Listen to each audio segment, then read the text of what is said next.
I just remember all of a sudden my eyes jolted open, and it felt like I fell into my body, and it was just like boom, my eyes opened. I was 17 years old at the time, and I looked around. I had no idea where I was or how I had gotten there. All I could feel was like the cold pavement under me.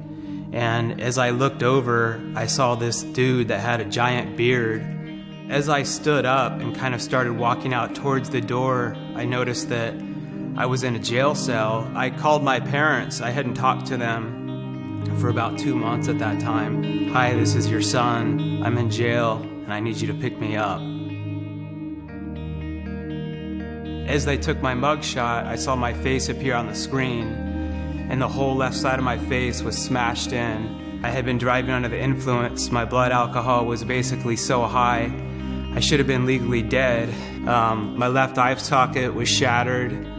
My jaw had been broken, and I found out that I had rear-ended this 35-year-old, and he had a lot of anger issues. I was basically passed out in my front seat, and he just beat the living crap out of me, and I just kind of laid there like a catatonic punching bag. My dad just at this point almost had given up on me because I've put them through so much over the years. It was like a 15-minute car ride home to their house, and that was probably one of the longest 15-minute rides that I could ever imagine.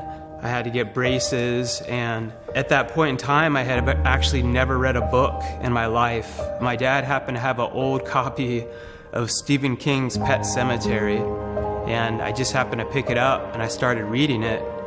And it was the first time I actually became interested in reading in my life.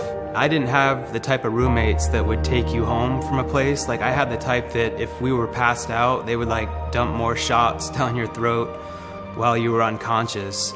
I remember telling them, you know, I was thinking about going to college, and they all laughed at me. To this day, the 2 roommates I had, both of them are dead.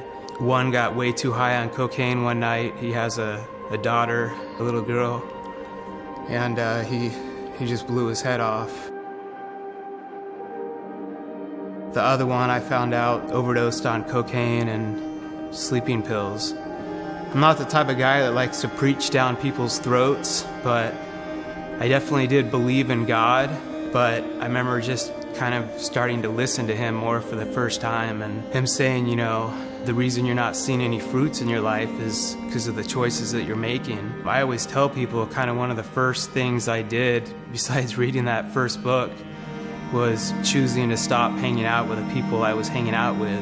When I got into college, again, I was always raised with a mindset. I was told I had ADHD. As I got older, I just realized I think I was really bored. I'm not a think inside the box type dude, which I thought the whole class was about being creative. It was supposed to be creative writing, but because I saw things in a different way than her, I mean, I could handle getting a D, but she knew I had talked about I really wanted to be a writer one day. And she wrote on my paper in red ink, "You have no understanding of that which it takes to be an author." Right now, if I had my book, The Story of You, I'd be like, bam, I'm a published author. Don't let anyone else tell you what you can or cannot do. 10 years later, as I was writing this book, I could still hear her voice, and it was like I could see the red ink. Don't ever let a teacher like that or anyone else tell you what's in your heart. And it's not like a cheesy plug for my book, although you better buy it if you're watching this.